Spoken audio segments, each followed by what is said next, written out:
Hi. We've been thinking about something that really changed our lives. And I think you think you have everything sorted out, don't you, in life? And sometimes you're just hit by a curveball that completely throws you. So we've had that happen numerous times, but the last time it happened to both of us. And we thought we'd share our story about what actually happened to us when we were living in between Bali and Jakarta, actually in Indonesia, and we were almost semi-retired. We had plans what we were going to do for the future. We felt very settled. Our life was abundant. It's interesting, the more money you have, the more you can give away, which is so wonderful. So we're in that incredible situation where we were able to make a difference in other people's lives and feeling really happy and calm about life. And then we went to Jakarta to our office, and we were working with an American company at the time, and went to the office, and it had gone. Overnight, it had been closed down. Nobody had told us. We had thousands of people in our team who were relying on us. And it was just such a shock. It was horrific. It was really distressing. What was even more distressing was we knew we'd cope, but we were really concerned about all the people who had trusted us and had come into business with us. It was terrible, wasn't it? It was just shocking. Yeah, there was over 3,000 people that had come into our organisation at that time, and I remember a few of our leaders were crying, and we were in tears, and we were so upset with the company just closing down overnight, and we never had a clue. So we found a home for them, which was fantastic, and those people have kicked on and done amazing things around the world. So they're fantastic leaders, but it was devastating for us. It was just so we had to come back to Australia with our tail between our legs, and we virtually lost everything over there. So it was I'll pass that on to you because you've got a different version to how I see things, but it's it was terrible. I don't know if I'm sure some of you are listening to this and watching it, you've had a year when everything went wrong, and that was our year. That was our year. 2010, everything went pear-shaped for us. We lost the business. I had a terrible accident just after my 60th birthday, and slipped on some tiles by the swimming pool. They often don't seal the tiles. I'd been telling everybody to be careful coming out of the pool. And this particular morning, the house was empty. I thought, lovely, I'm going to have a little swim, and then I'll get my book and relax. And that was in Bali. Yes, that was in Bali. And everything went wrong. I slipped. My legs went up in front of my face, and I fell back like this, and my back hit a concrete step. Nobody was at home, and I was just fading in and out of consciousness. I was so scared that if I fainted, I'd fall into the pool, but I couldn't move. I was actually buckled over. And you came back from the surf with my son, Jason. Yeah. I remember Jason saying, "What's wrong, Mum?" And it's just like, I can't move. And then you had to pick me up and lie me on the ground. And I was literally in the fetal position. And so my health was really attacked. I won't go into all the details of it because I did get better, and my back has had a fantastic recovery. But it was all I could think of is, what am I going to do? Because I'm a Pilates teacher. And so everything I'd learned teaching Pilates to other people, I actually had to apply to myself. But of course, because our business had gone, I couldn't teach. And plus you couldn't walk.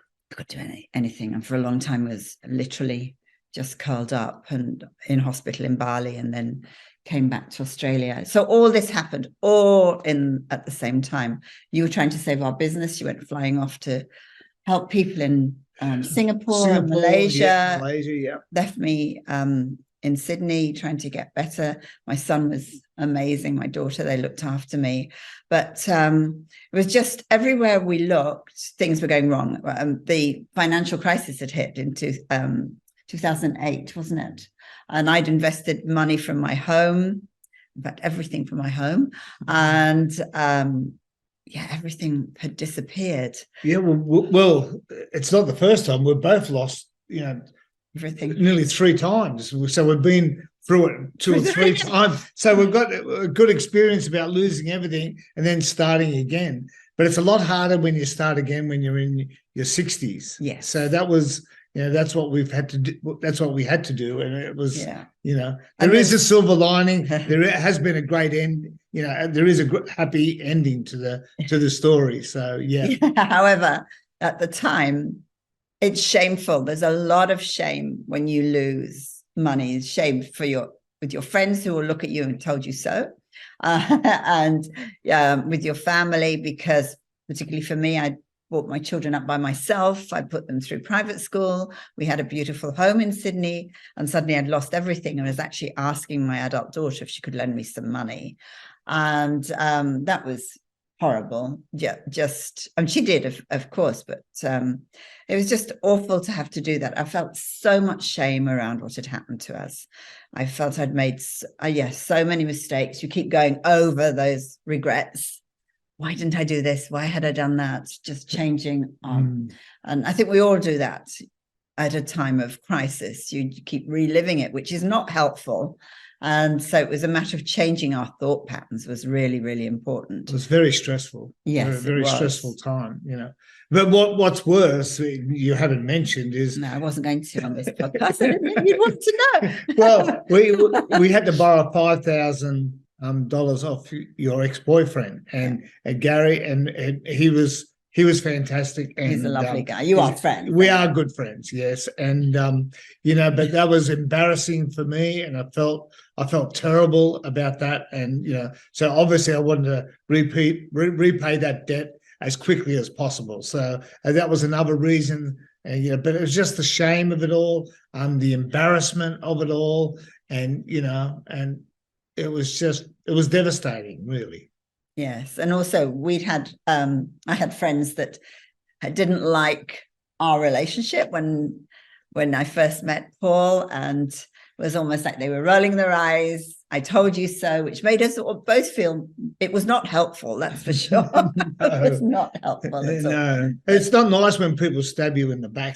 No, it isn't. But the thing is, they can say all those things, but they've never paid our bills. Yes, They never helped us with our bills. So you're going through this crisis, and I'm so glad we had each other. That was a good thing in 2010. We still had each other. We still believed in each other.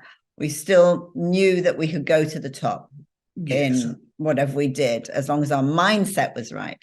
But it was getting that confidence again for self-belief. And you can say what happened when that doctor called you from America. Yeah, well, we got a phone call from Dr. Jerry Shaw, and he said, Paul, we've got 150 patients getting amazing results on this weight loss and energy and performance products, and I'd like you to try it, And then what happened, I wanted nothing to do with anything at this stage. My head was still spinning. So I said, Jerry, I haven't got enough time and I haven't got enough money to try and put him off. And then he said the magic words to me that I'll never forget. He said, how would you like to change that? And I said, oh, God, Jerry, you got me. And Suzanne was listening in as well. And I said, okay. I said, I'll try the products for 30 days and I'll see what happens. So that's exactly what I did. I tried the products for 30 days. And at the time, because of all the stress, I put on loads and loads of weight. I was 118 kilos, and this was in our 60s, and I was struggling to walk around the block.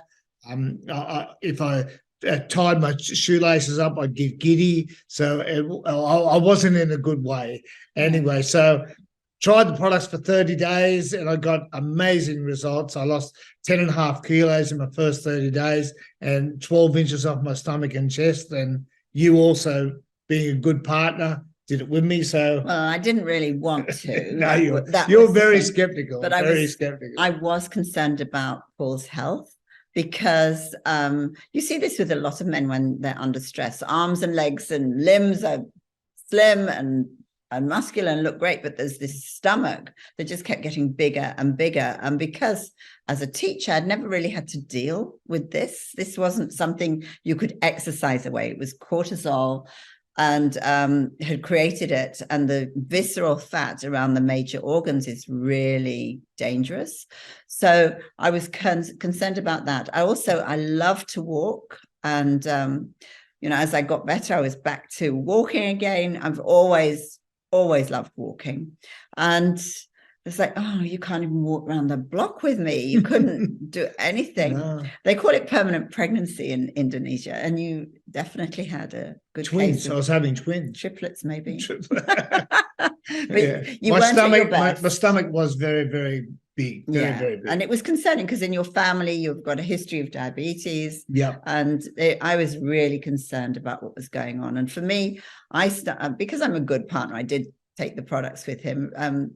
I can't say that I was exactly excited about it, but just to support you. But I did notice quite quickly how they were working really well on my body and I was sleeping well. And for me, that was just a miracle because I hadn't slept through the night for many, many years. I was involved in a very brutal home invasion in London. And it wasn't that every night I stayed awake thinking it was going to happen to me again. But if I did hear a sound, I would wake up very, very quickly. And obviously my sleep was quite light. And then all the worries we had, my brain was going around about how we could pay the bills, what we're going to do. And I imagined us living with a shopping trolley with a few things in it and having to sleep in the street. I just couldn't imagine what was going to happen to us. So I was really, really concerned. And watching you get healthier was exciting. It was like, oh, these products actually work. Although I was still skeptical. Well, again, we were in our 60s, and again, it was another American company. Yeah. So probably one of the best things, we met the owners personally. That was probably the best thing that happened to us. And they were lovely and very gracious. And I really did go with my arms crossed and legs crossed and probably my eyes crossed. I was just not interested at all in anything. I just felt like I couldn't do it again. And also because I had lost my confidence. Yeah. And I must say, the owners had actually called us and I wouldn't actually speak to them. And I'm embarrassed by that still.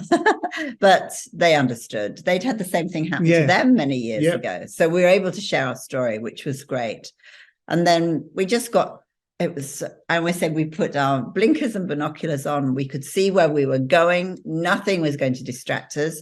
All the people that told us that we couldn't build again or start again, or had I particularly gone crazy, what was I doing?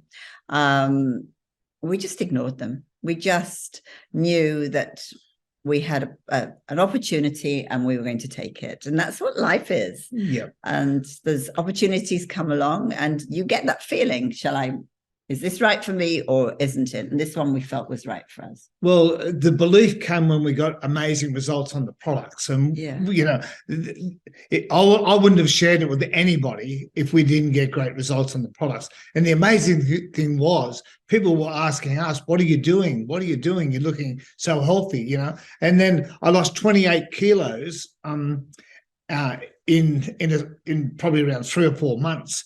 And then I had so much energy and people were asking me, what are you doing? What are you doing? And that's how our business virtually started. But if we didn't get the great results on the products, we were gone. We were out, you know what I mean? So we've been on the products now for 12 years and absolutely feeling fantastic. And we have over 110,000 people on the products, in 10 countries around the world. And it's been absolutely an amazing journey. So,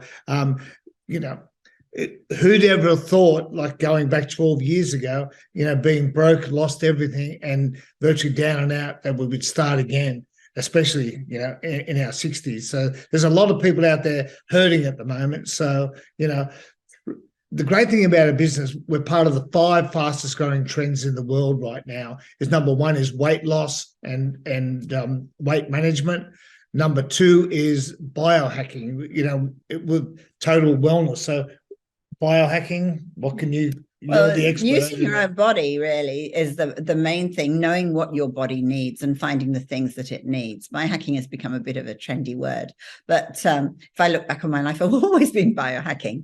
I always look at other things that can be good for my body, and mainly what I put into it, because that makes such a difference. I was talking to someone who's an athlete the other day, and just talking about how if you don't feed your body good nutrition, your thoughts aren't good either, because you're not feeling right. You just don't, you feel off. So biohacking is a buzzword at the moment, but it's finding what suits your body at that particular time. And I'm all about longevity, of course, because at our age, we need to age well. I want to age well. I don't want to age badly. Yeah. And that third trend is looking good on the inside, but feeling good on the inside, looking good on the outside as well. So, but number 4 is online shopping. Our business, we can take anywhere around the world with us.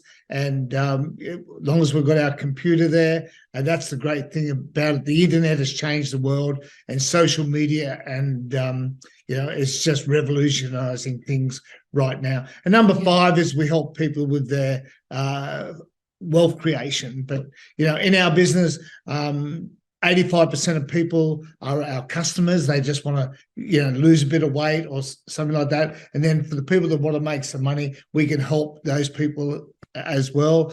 We've helped and mentored 10 people to become multimillionaires in our business, around the world. And that's where the 110,000 people have come from the people that we've helped, and they've passed it on as well. So it's a great business, what we're doing. We love what we do with a passion. Yeah, but I think for anybody, if you're at a point where there's a crisis, where there's lack of money, or you're really concerned about what's happening, I know that so many people around the world, it's not just in Australia, in America, in England, people are really struggling. Our interest rates over here have gone up how many times?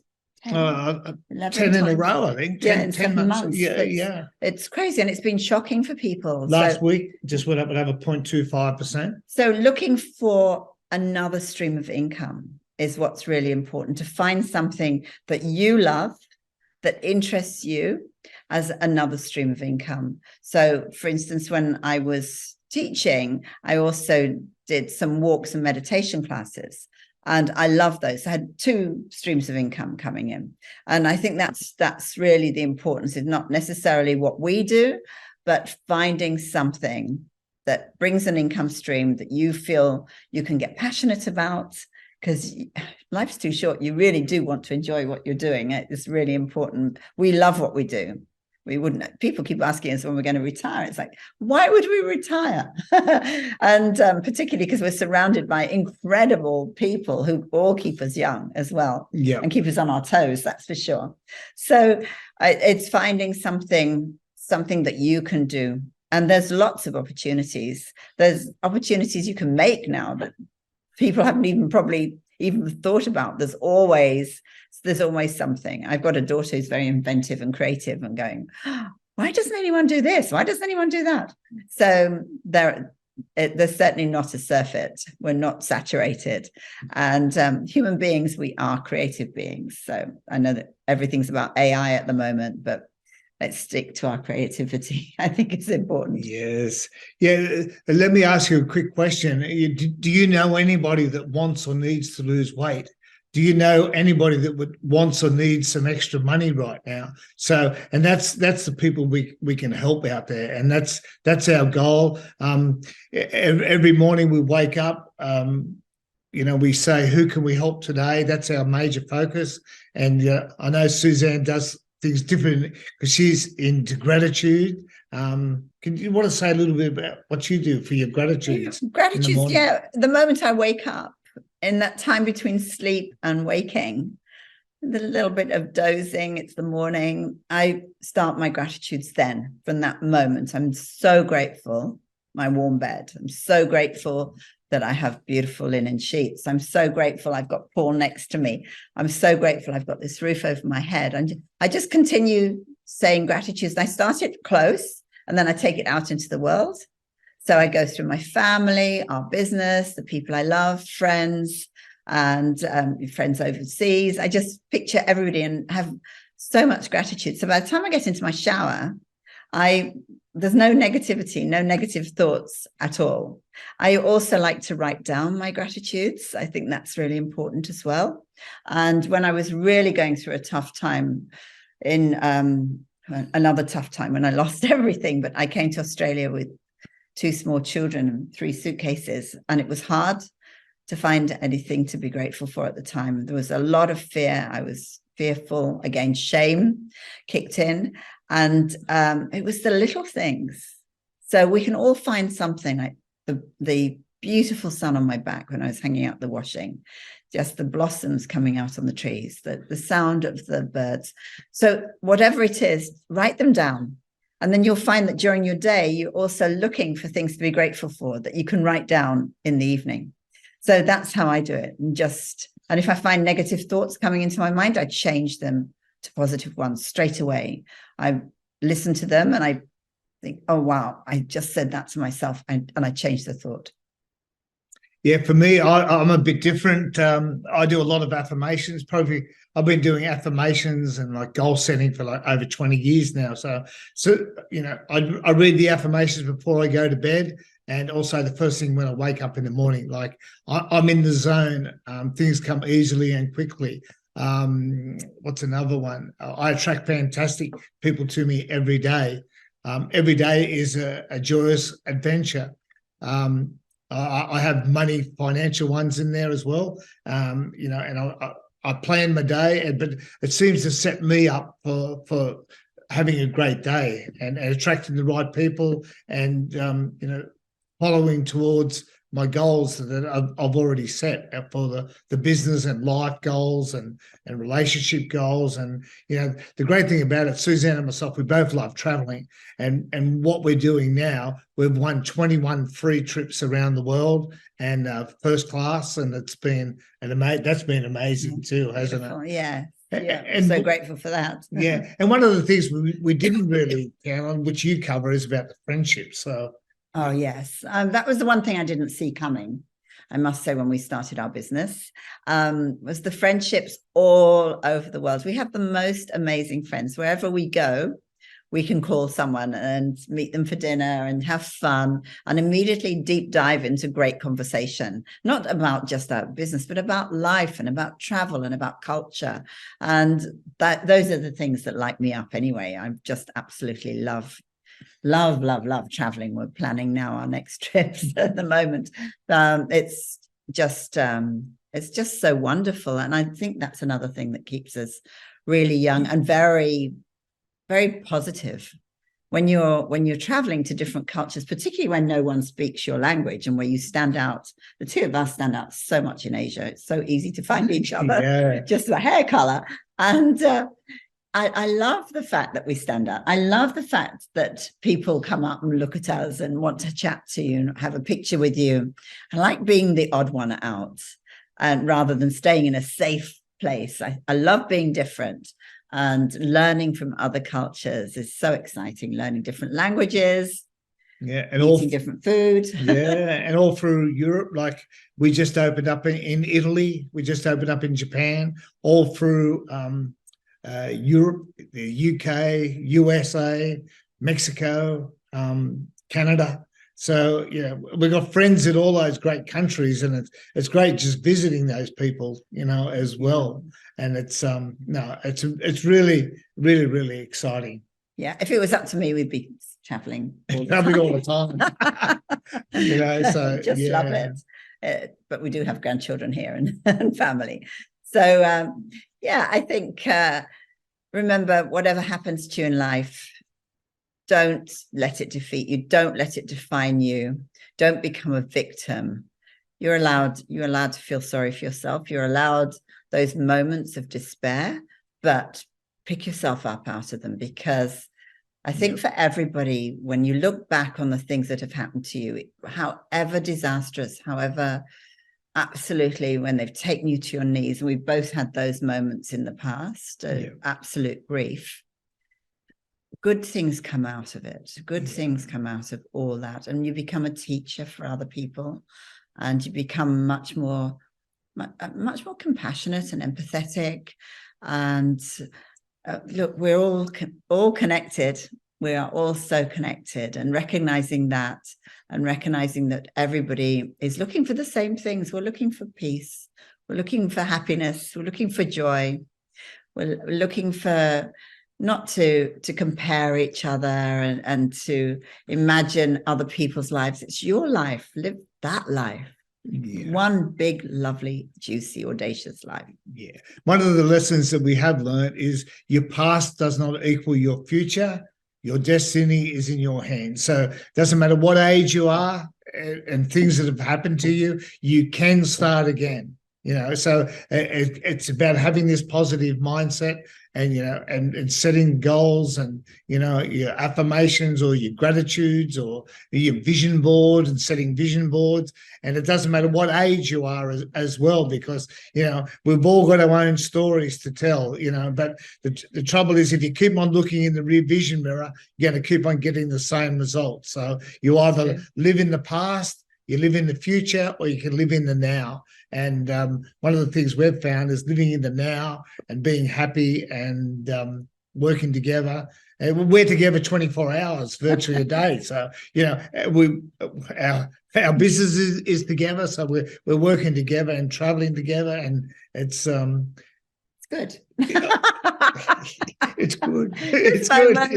Moments. It's like a dance. You have to find your balance in your dance. But luckily, we you make me laugh every day. That's the good part. And but you're never too old. In fact, we look at us doing podcasts. We just started this. We're excited about it. Who knows what's going to eventuate. We're always on a new adventure, and this is definitely just the beginning of a new one for us. Yeah, and some of the young entrepreneurs, like, they're in their 20s and 30s and 40s and 50s, 60s and 70s. So it doesn't matter what age you are. There's lots of great things happening out there. Yes. Thank you. So that's our lesson for today. That's it. Thank you. See you soon. Bye. Bye.